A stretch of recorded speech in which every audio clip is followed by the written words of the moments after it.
Hello, and welcome to A Conversation with Campaign. Today we have two brilliant speakers for you that I'm going to introduce. First of all, we have Paul Feldwick, who is planning royalty. He was at BMP for 30 years, heading up planning in its heyday, and also was part of the agency when it merged with DDB. He has held an extremely high esteem, including with one planning blog asking, "Is Paul Feldwick God?" He left in 2005 to become an independent consultant. His last book, Anatomy of a Humbug, was published to widespread acclaim, and he has now written a new book. This one's called Why Does the Peddler Sing? What Creativity Really Means in Advertising. And to interview him on the topics that are raised in the book is Gen Kobayashi, who's one of planning's current stars. He is currently Chief Strategy Officer at Engine Group. He has experience, unusually, of both media and creative agencies. He's worked at Adam and Eve, he was head of planning at Ogilvy, and now his new role is at Engine Group. So I'm going to let you guys chat. I'm going to pass over to you. Enjoy. Thank you, Kate. Thanks, Kate. So, Paul, I have to be honest. I'm more than slightly excited to be talking to you today. You are one of my living legends in the world of planning. I've always admired your work, and I think I'm really excited to be talking to you today. I'd like to start, if possible, with a question about the title of your book. Your previous book had a very distinctive title, obviously, The Anatomy of Humbug. If you haven't read it already, I'd highly recommend it. But I'd love to talk to you about the title of this latest book, and why is it called Why Does the Peddler Sing? It was actually a phrase that occurred in the text, and I have a great friend of mine to thank for this, actually, because I sent a very early draft of the book to Rory Sutherland, and at that time I was thinking of calling it The Way of Humbug or something like that, as a kind of obvious sequel to the first one. And at one point in the book, I'll say more about this as we go forward, I expect, but the figure of the sort of medieval figure of the peddler, who both sings and tells jokes and sells stuff, seemed to me an important historical precedent for what advertising does, and a really powerful image. And at some point I talked about this peddler, and then I wrote in the text, "Why does the peddler sing?" And Rory got back to me and he said, "This is a great book. You could call it Why Does the Peddler Sing?" And the more I thought about it, the more I thought, I think that's a great title. So thank you, Rory, basically. We've got Rory to thank for inputting on the title. That's great. That's great to hear. So, and in terms of just now moving on to the actual work itself and the book itself, it's a fascinating account. You talk it specifically in the book about this notion of wanting to bridge the gap, that you call it, the gap between theory, advertising theory, the culture that exists around advertising, and the production of advertising itself. Could you talk a bit more in detail about the intention? What's your intention for this book? My intention is to try and make today's advertising better, and to, give some assistance to agencies and advertisers who actually want their advertising to be more effective. And that's my intention behind the book. So I hope it works. I mean, I think we're in a very odd situation at the moment, because we actually, I think in many ways, we understand better than ever how advertising probably works. And we have evidence to back that up. And, I've been living with a number of things that have been around for several years now. There's Byron Sharp's books and the Ehrenberg Bass work on how advertising works by creating mental availability, which, I can remember when that first came out, and even Andrew Ehrenberg was sort of talking about it 20 or 30 years ago. And at the time, we just did not know what to make of that. It sounded like it contradicted everything that we'd ever been taught about advertising, everything about the sales message and the emotional appeal and all this stuff. And it's very, very simple. It just increases the salience of your brand name. And I think our first response to that in advertising was, well, maybe you're right, but I don't really know what to do with it, even if it is right. because it sounds like none of us have a job. Now, at that point, I think we were completely misunderstanding it, because actually the point is, if that is true, and I think it is substantially true, it still leaves us with a fantastically difficult job, which is it's not that easy to create fame, to create salience. That was another thing that actually, again, I'm indebted to somebody who kind of put that thought into my head when I was still refer in Anatomy of Humbug to something like simple fame, as if it was a simple idea. And I was talking about this to an audience one day at Adam and Eve, where your old agency at one point, I believe. And Dave Golding was sitting right at the back of the room, sort of looking rather, disapproving. And after a bit, he sort of interrupted me. He said, the thing is, you talk about simple fame, but it's actually very, very difficult to create fame. And I thought, you're absolutely right. And I'd never quite thought of that. So in a way, the whole book, I mean, one way of reading this whole book is it's a sort of some thoughts on what does it mean to create fame and how do you create fame? And indeed, I have framed it like that when I've used this similar material in training courses. I've positioned it as a course on how do you create fame, which is, of course, not easy. And I mean, you must have had some thoughts on it yourself in the various agencies that you've worked in. It isn't easy, and I think you're absolutely right. I'd love to actually come on to that. You talk a lot about the culture that exists, not just within society and within the sort of the people that we're trying to reach on behalf of our brands, but actually culture within the agency world and culture within the advertising and marketing industry, which I found fascinating. One of the things that sort of struck me was we talk a lot today about the world of advertising and marketing being in some sort of existential kind of crisis. We're kind of perpetually asking ourselves questions, should we be more like the consultants? Should we learn from big tech? Are we doing it wrong? Should we pivot? But interestingly, reading your account and through the history of advertising as an industry, it feels as though we've sort of been in this existential crisis from day one. Could you talk a bit about that kind of the tension that has always existed within advertising culture? I mean, this is one of the fascinating sort of a sort of backstory or subtext of the whole book, which I gradually sort of became more and more aware of as I worked on it, is that from a very early date, and I can sort of specifically date this at very much about the beginning of the 20th century, say just after 1900, and it's when advertising agencies start to really appear in a form that we would recognize.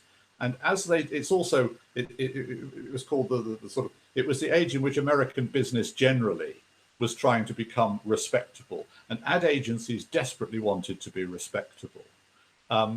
So from about 1900 onwards, you see all these things happening whereby they appeared increasingly sort of desperate to distance themselves from their antecedents in the traveling medicine shows, or the street entertainers, because, for good reasons as well as bad reasons. But they really wanted to become a profession. And someone like, Ernest Elmo Calkins, who I quote in the book, is a famous ad man from that era, who lived quite a long life. He really had a very clear idea that he thought that, he wanted advertising agencies to be treated like professionals in the same way that doctors or lawyers were. So from that very early date, they start distancing themselves from anything to do with popular entertainment. The idea of salesmanship in print, which I first wrote about in Anatomy of Humbug, that comes in from about 1903, and it becomes very influential. And all the theories of advertising after that tend to be dominated by the idea of you are like a salesman, you are giving facts about the product, you are rationally trying to persuade people why the product is better. Now, that is not wrong, but it only describes one aspect of what advertising does. And in many ways, it's not always the most important aspect. I mean, it most clearly works in things like direct response. It works elsewhere as well. But by focusing on that to the exclusion of all else, it's really denying that there is this carnival aspect, this showmanship aspect of the antecedents of advertising. And even as early as 1910, which was the centenary of Phineas T. Barnum's birth, the trade magazine of the time, Printers Inc., wrote an editorial where they said they refused to celebrate the centenary of Barnum's birth because he was such a disgrace. And, you know, he stood for everything that modern advertising did not want to stand for, you know, vulgarity and the bizarre and the freak show and all these things. So since then, I think we've been in this strange paradoxical situation where, despite all that, of course, so much advertising has continually used all the devices and tropes of popular entertainment, you know, including the most, you know, the most popular and even the most vulgar kinds of popular entertainment. It uses, you know, song and dance, it uses sex appeal, it uses talking animals, it uses cartoons, it uses celebrities, blah, blah, blah. And of course, when I was in advertising at BMP in the 70s and 80s particularly, we did all that all the time. We did the Cresta Bear and the Smash Martians, and, you know, everything was funny, everything was amusing, everything was, above all, popular. And yet, even then, you know, we kind of did it without quite talking about it. But there was this strange doublethink where I think we got very, very skilled at sort of pretending to our clients, and indeed even pretending to ourselves, that what we were doing was somehow communicating a product benefit or something like that. Whereas in reality, what we were doing, much more importantly, was what Martin Bowes actually expressed extremely well back then. He said, if you're going to invite yourself into somebody's living room, we think you have a sort of moral duty not to insult their intelligence or shout at them. But if you entertain them, put a smile on their face, you know, if you're a charming guest, then they might like you a bit more, and then they might be more inclined to buy your product. And I remember at the time thinking, well, that's not what it says in all the advertising textbooks. So that's just old Martin, you know, being a bit eccentric. I now think it's incredibly profound, because I think what the corollary of Byron Sharp's work is mental availability is hugely important. But of course, he and his colleagues stop short, and so is probably right that they should, of saying, how do you create that mental availability? And actually, when you ask that question, the answers to it, I think, are best seen in terms of just drawing analogies with the whole world of popular culture. What makes something a hit record? What makes something a hit film franchise? What makes one individual into a celebrity who's known the world over? And we need to start thinking of ourselves. I mean, I'm sure there are things we can learn from science. There are things we can learn from big data and psychology and all the rest of it. But actually, what we tend to forget about is, what should we be learning from the Kardashians, you know, or the James Bond film franchise? Because those are actually the mega brands of today. Are they among the mega brands of today? And that is the same psychology that we work in when we're creating our clients' brands.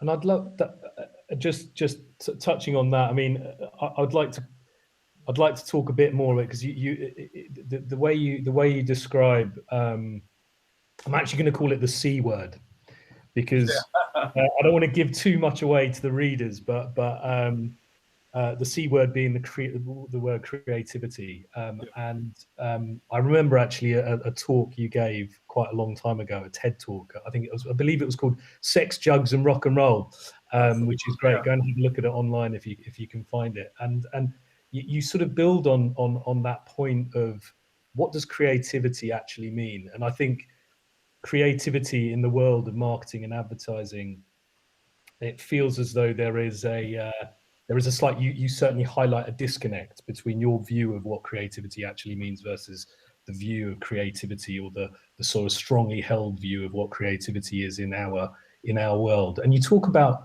reclaiming this word. Can you talk a bit more about, what do you mean by reclaiming the word creativity? Well, the word creativity only really comes into use in an advertising context around 1960. And it's very much associated with Bill Bernbach, particularly, and DDB. I mean, other ad men of the time, like David Ogilvy, were dead against it. You know, Ogilvy and Rosser Reeves hated the word creativity. Ogilvy pointed out it wasn't even in the Oxford Dictionary, which at the time it wasn't actually. It only came in surprisingly late. And it's an interesting word. I mean, it's used in many different contexts, but right from the start, it kind of set up a slight tension in advertising, that creativity somehow became something that was to be pursued in its own right.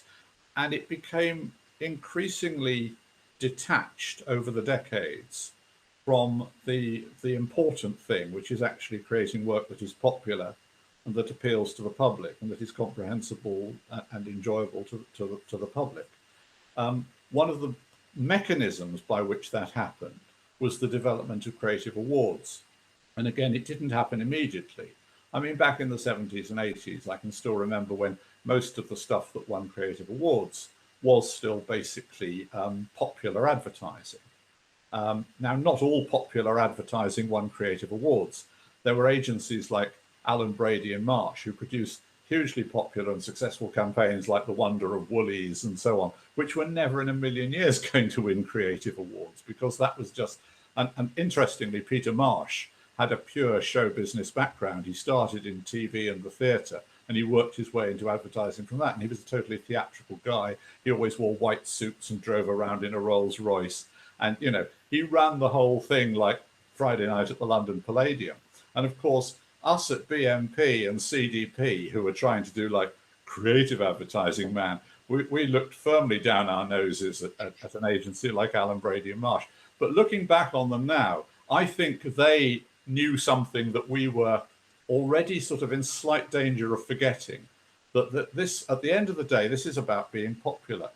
And I think, I'd like to think we can look back on Allen Brady and Marsh now, perhaps the way that people now think about ABBA. I mean, I can remember when everybody thought ABBA was extraordinarily naff band. You know, it was vulgar, it was top of the charts, and it was just poppy tat.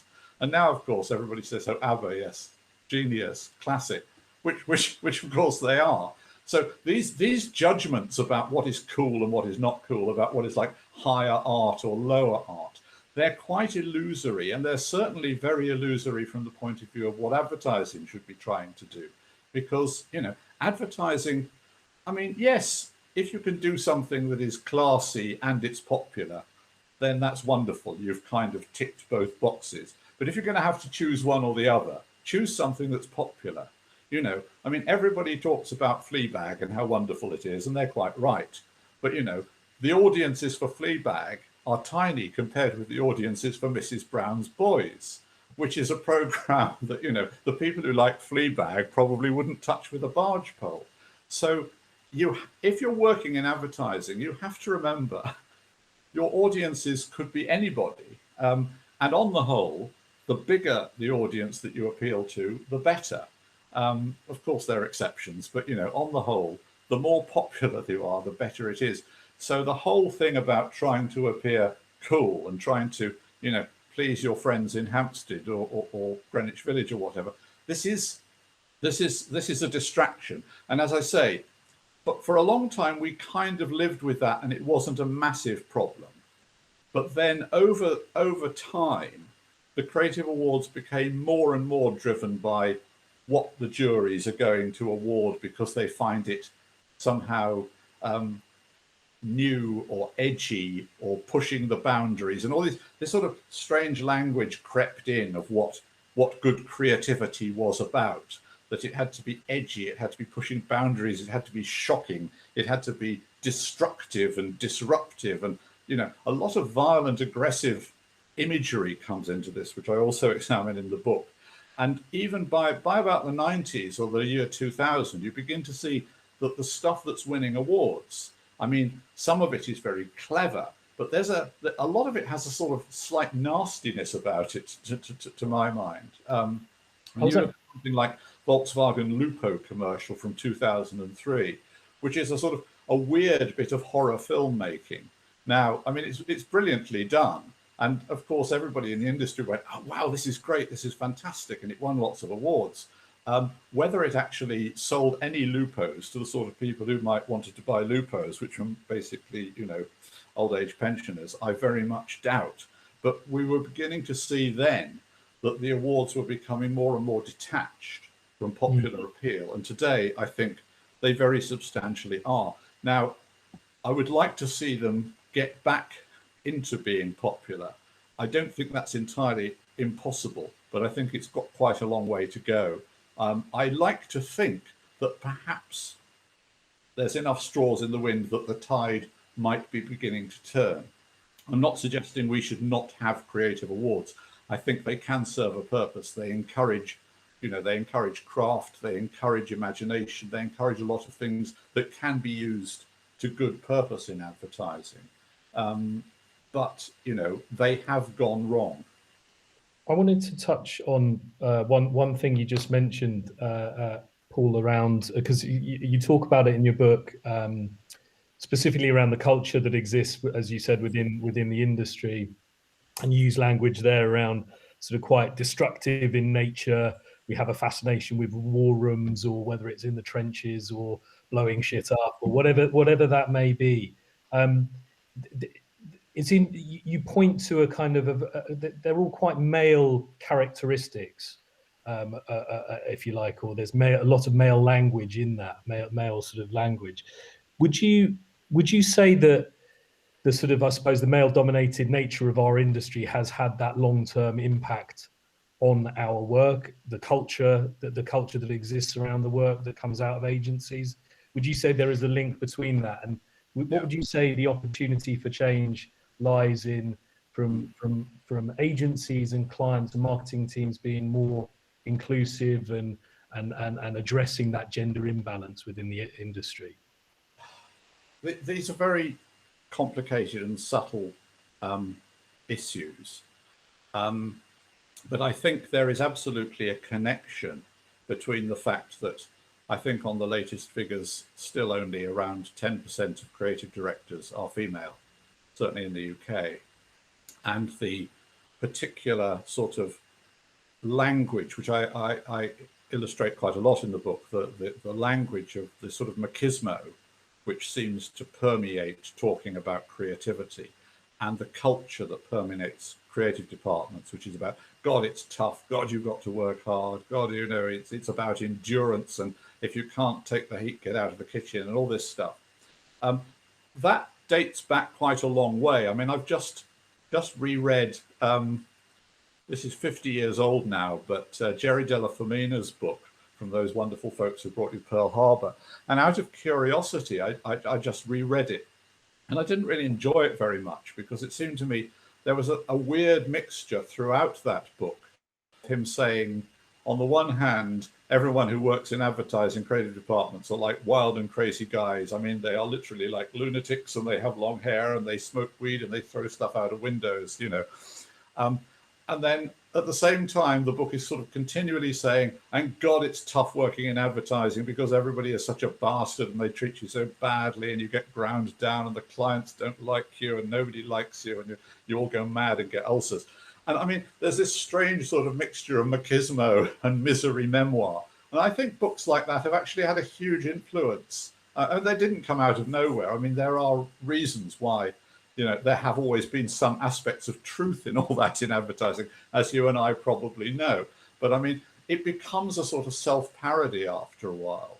And this idea that, going into an office and writing a few 30-second commercials is the equivalent of, I'm a celebrity, get me out of here, or a trip to the North Pole, is a bit of a nonsense, because it encourages a sort of sense of what creativity is about, which I think denies so many of the things that, for me, are what creativity should be about.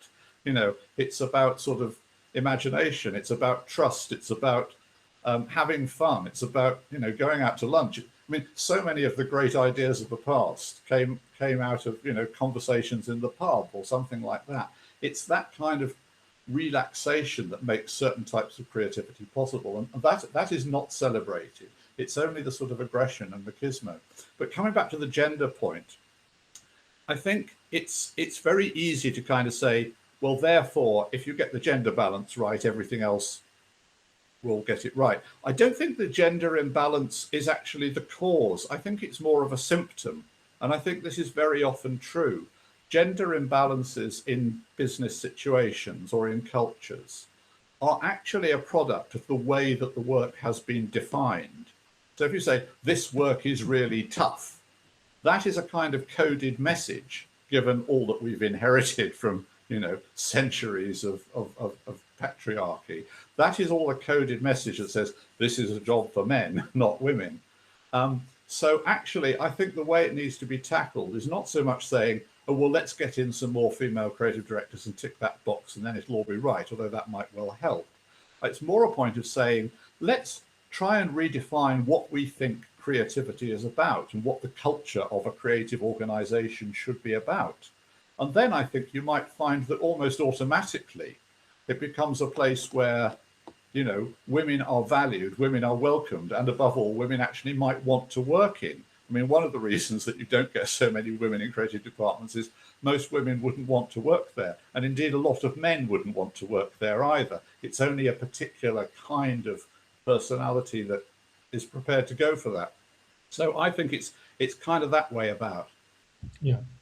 I just thanks. But the other reading your book, what struck me versus, for example, the anatomy, your last book, The Anatomy of Humbug, which again, like, highly recommend if you haven't read it, which really sets out this sort of.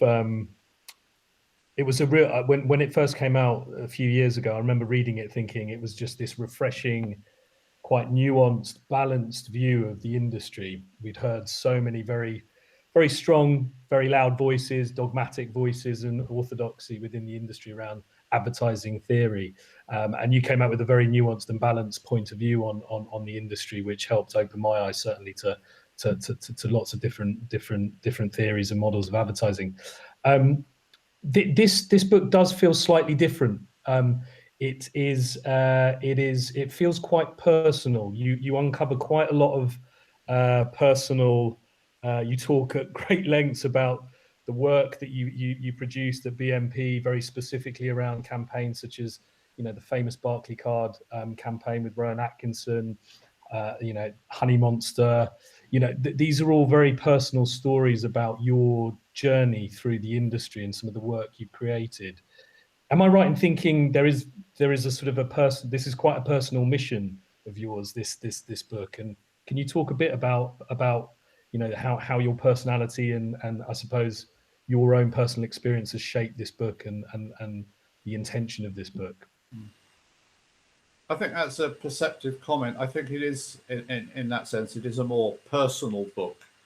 I mean, I always sort of aspire to bringing myself into what I write, which is something I partly take from master's degree that I did at Ashridge on organization consulting, where the whole style of teaching, unlike most academia, was about, where are you in this? Bring yourself into this. Use the word I, which many academics are actually forbidden to use.